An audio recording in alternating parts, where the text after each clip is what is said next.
This is the leaderboard for players with the most nights inside of 99 nights in the forest. And with the help of this video, you can actually get on the leaderboard easily. So today, I'll be showing every single method that can help you get tens of thousands of nights and become a top leaderboard player. This video will explain and showcase everything that you need to know, from base designs to food farming techniques and AFK macros that keep you protected from the deer and cultists while also automatically eating food to farm an infinite amount of nights even while you're AFK. Okay, so first things first, you gotta choose the class. Now, if you're rich on diamonds, I definitely recommend the Cyborg class, but if you already own Assassin or Pyromaniac, those two can also work. If you don't have any of those three, it's gonna take a little longer in the beginning, but you'll still be able to get the same result in the end. So use something like Chef, Cook, or Medic. And if you're doing this with a teammate, use a support and a fighter like Medic and Ranger. However, if you can get your hands on Cyborg, it's gonna come in very handy when you're ready to start AFKing. Okay, so now that we've chosen a class, it's time to head into a match. Now, obviously, if you've played this game before, which I'm assuming that you have, you'll know all the basics. Chop trees, fuel up the fire, collect kids, and increase the nights multiplier. I'm not going to bore you with any of this stuff, since this video is really only about the AFK methods and how you can get on the leaderboard. But regardless, one tip that I do recommend for getting this done as fast as possible is to just create balance between each one of the jobs. This is especially important if you're doing this solo. Simply try not to focus on just refueling the fire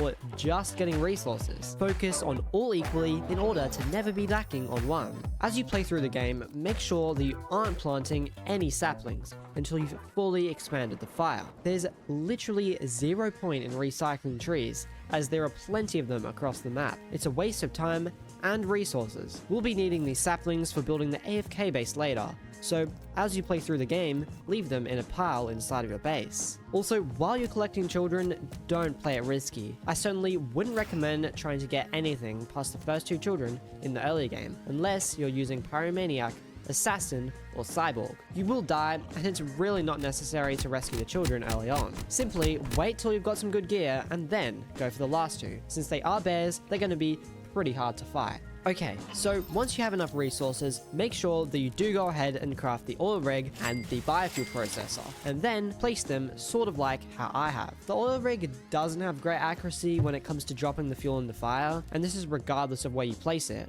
but it is better than nothing, and can save you in situations where your fuel is low. You can also get the respawn machine if you don't trust your skills, but realistically, you don't need to be doing this, and if you do die at all, it's most likely going to be in the early game where you don't even have enough money to buy the respawn machine. Okay, so now that you've collected decent armor and tools, rescued all of the children, and prepared your resources, we're going to begin the design of our AFK area. First off, we're going to simply take our stack of saplings and place them overlapping each other around the campfire. Try to make this area as small as possible to conserve saplings, but also ensure that you leave a decently large area where we will be building our AFK farm.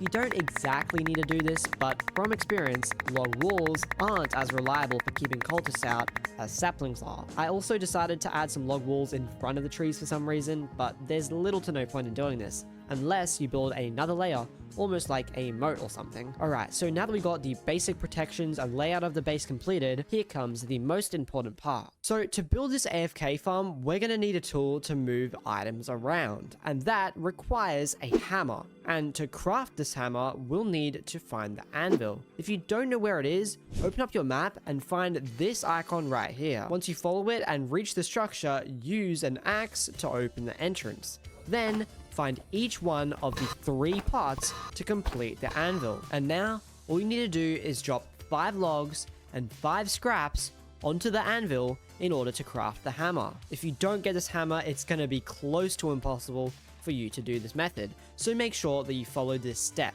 Okay, so now that we've got the hammer, you're going to want to craft 4 log walls, 2 rainwood storages, a crock pot, and roughly 10 farm plots. Now that we've collected all the materials, we can now begin building the AFK area. So the first thing we want to grab is a log wall. We're going to place it just like this. Then we're going to grab a wood rain storage and place it just through this wall right here. Then we grab the crock pot and place it just like this.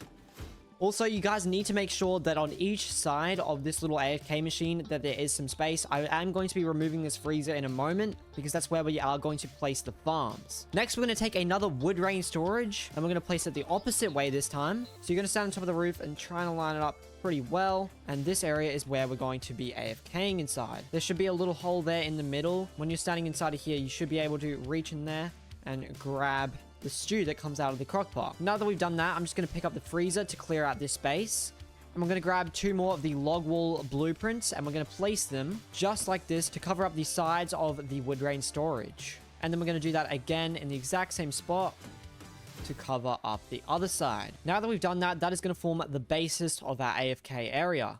We're going to replace our freezer right over here. And then we're going to take all of our farm blueprints and they're going to go directly next to our AFK area, so we can simply look out through the crack of the fence and pick up the carrots, put them into here, and collect our stew. So we just got to place them like this. And if you didn't know, you can actually place them directly over top of each other.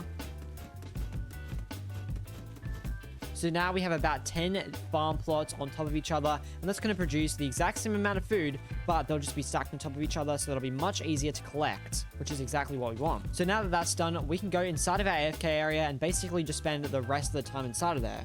Now we just got to grab the last wood rain storage and 3 more walls. So we're going to put 1 wall here, 1 wall here. Then you're going to need to place the last log wall blueprint around here. And then take the wood rain storage, and then we're going to rotate that using the R key like this, and then that's going to move directly into here. Perfect. Now we are completely safe from cultists, deers, the owl, wolves, whatever might attack you, and we should be able to, point our camera out there, and then when those carrots grow, we can pick them up and we can put them directly into this crock pot, grab out our stews, and we'll be good. But before we do that, we're going to pick up everything that was in our way, and what we're going to need to do is clear out our inventory. This is important as we don't want any excess in our inventory, and this is going to come in very handy later when we want to come back from AFKing or even just setting up the macro in general. It's going to be much easier. So just outside of our base, we're going to drop our rifle, all our med kits, our shotgun, our spear, revolver. Make sure you leave your laser cannon, and I don't think you can drop this. Oh, you can. Surprise. Okay, so all we should have left is our sack, our laser cannon if you have it. If you don't, you can just drop it.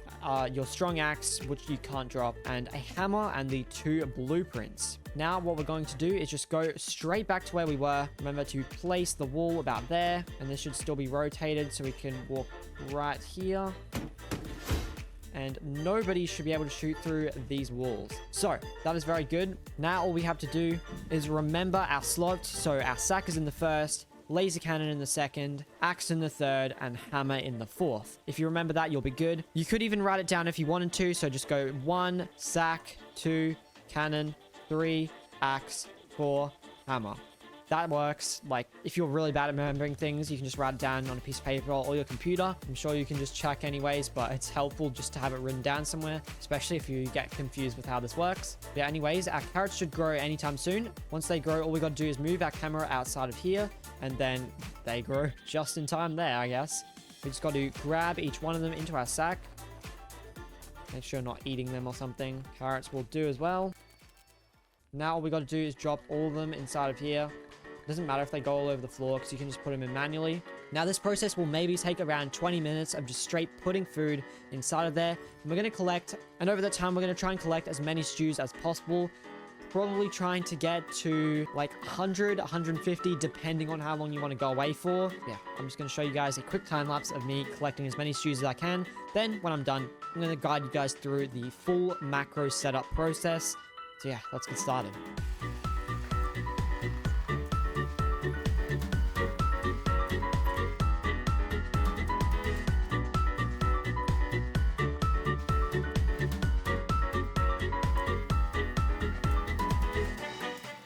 Okay, so now that I've finished cooking over 76 stews, we can now start the AFK process. But before we do that, there is a way to calculate approximately how much stew you're going to need for the amount of time that you're going to go away for. So first of all, we're going to type in the amount of stews that we have. So I have 76. And then you're going to times that by 6. And 6 is the amount of minutes it takes before you run out of hunger. And that's going to give me approximately 456 minutes of time before I'm going to die. Then all we have to do is just go to ChatGPT or Google something and say 456 minutes to hours. Probably do this in the calculator. I don't know how to though. So we'll have 7 hours and 36 minutes approximately. You can probably cook up a few more stews than that. If you're going to sleep or something, like you should be sleeping like 10 hours. If you're getting the right amount of sleep, I would suggest like maybe 150 stews. That should give enough time if you accidentally sleep in or something. Also, by the way, if you did set up the oil barrel before, you can actually drag those into your fire so that it doesn't run out. That's just a quick tip there. So now that we've collected all our stews and are ready to start AFKing, you guys want to click the link in the description or search up TinyTask. Now this is the macro software that you guys are going to want to use to stay AFK without touching your game at all. So all you want to do is hit download, and it's going to make this installation here called tinytask.exe. Once you've installed that, there should be a little setup process, and you'll find this application here called TinyTask. It's basically, well, a tiny application with only 6 buttons on here. So now that we have this software, what you want to do is hit preps right here, which is preferences, and you make sure that you're on continuous playback. If you're not on continuous playback, that's going to be very bad. Make sure this little section right here is ticked, and you'll be good. So next, what you want to do is make sure you select and remember your recording and playback hotkeys. Now, I don't want to use F8 or F12 since F12 actually records on Roblox and F8 starts a clip because I have Metal. That's like a clipping software. You don't really need to worry about that if you don't have an already binded key to F8. But since I do, I'm going to have to use Control Shift Alt and P and Control Shift Alt and R. It is a little bit complicated, but you might have to write it down to remember. So for my recording hotkey, Control Shift Alt R, and for my playback is Control Shift Alt P. So now all we want to do is minimize Roblox so that you can see your taskbar like this. And I'm just going to place it like right above here just for the purposes of the video. And then we're going to quickly go over here, grab the 2 pumpkins. Now we're just going to go open TinyTask again, Control Shift Alt R. Now we're going to wait till 6 minutes or when our little hunger bar there depletes. I'm going to be back once my little timer down there on the bottom says like 6 minutes, 6, 7. Okay, bye. I'll be back.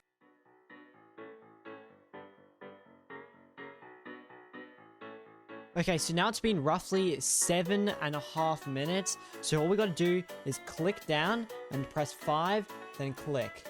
And then all we got to do is press Control Shift Alt R. And that should have ended the recording. And if you want, you can save your macro file there. So I'm just going to name mine 99 Nice Eating Macro. And just save it to your desktop anywhere. And you should be able to import that at any time. So just remember, you guys save it. If you don't, you might lose it when you close TinyTask, which doesn't really matter because you can re-record it. But it's a bit of a pain too. So what we got to do now is just face the normal way. Open up our software right here. We should be able to just press the play button. And it's going to say 1 out of 0 on the corner there. If it doesn't say 1 out of 0, that means that your playback is not infinite. So if it doesn't say 0, you need to make sure to go into the preferences and select continuous playback. If that's not selected, your playback will not loop and you'll just die. So now all we got to do is just sit here and AFK for however long we want. So I calculated, I think I have around 8 hours of AFK time. All right, I'll be back. Okay, so I'm back to check on if the second round works. I usually advise to do that, and yep, it looks like it works fully. And it pressed control for some reason. Oh, I understand why, because the end hotkey includes control. I don't think that should mess up the macro at all, so it should keep working. I'm going to sit here and watch for another try. If it continues to work, you can go and leave. I definitely recommend doing this if you're actually doing this yourself, because sometimes like the macro might not be working or something. You want to test it out. First, we're going to do a time lapse now, and I'm going to see you guys when I'm back.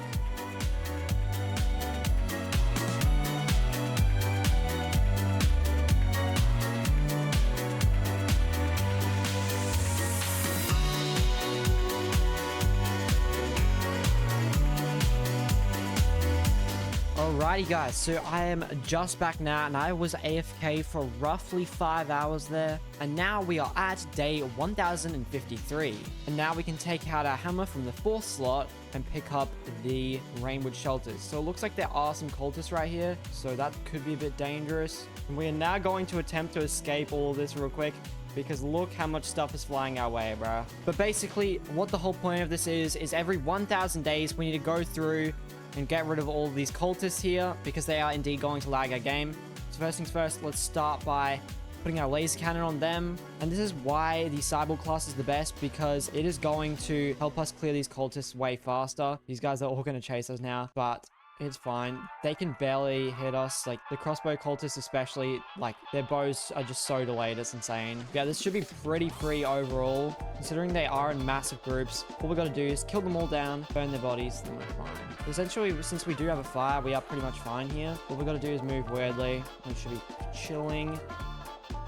The deer should also be pretty much slowed down as well. So, yeah, as you can see, it's, like, incredibly laggy. And this is why you want to do it every 1,000 days. Because, to be honest, like, you do not want to be lagging like this. If you let it go anything past, like, 2,000 days without clearing them, you're going to basically just crash. So as you can tell, a lot of them just died, and by my FPS right here, we're on about 10 FPS to 20 FPS. That is going to create a whole lot of lag, but obviously we will be able to burn them, so that's going to help out a lot. Let's get rid of these ones. They are pretty annoying. I cannot even lie, bro.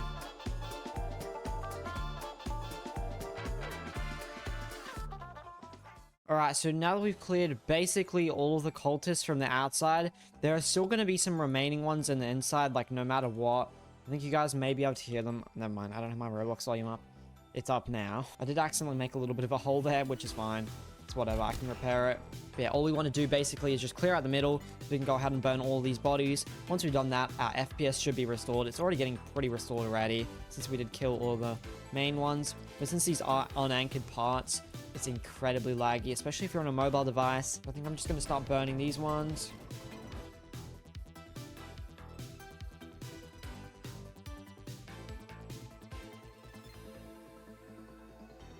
Alright, so that's basically the entire perimeter cleaned up, as well as the inside. So now let's grab our little exit way cultists. We use them to jump over the base. And there we go. That's basically everything cleaned up. We walk around the outside of the base like this. You want to see basically nothing. Yeah, literally nothing at all. We've managed to clean that up. That only took roughly 20 minutes. So all you got to do is spend 20 minutes every 1,000 or so days cleaning up, and that's basically it. The rest of the time, you just get to do whatever you want. Leave your computer or device, whatever it is, just sitting there. You can sleep, you can go out, you can go to school, I don't know, do whatever. But yeah, that's basically all you want to do. And this is our small collection of cultist gems and gems of the forest. So we're going to grab all of those. We might even get a full bag of them. We did. Let's check our stock. 36 gems and 8 gem of the forests. But I reckon I'm going to end off this run here, because I'm not really trying to get knights at the moment. I do have 4,000, and I think that's pretty much enough. I might do, like, getting on the leaderboard eventually.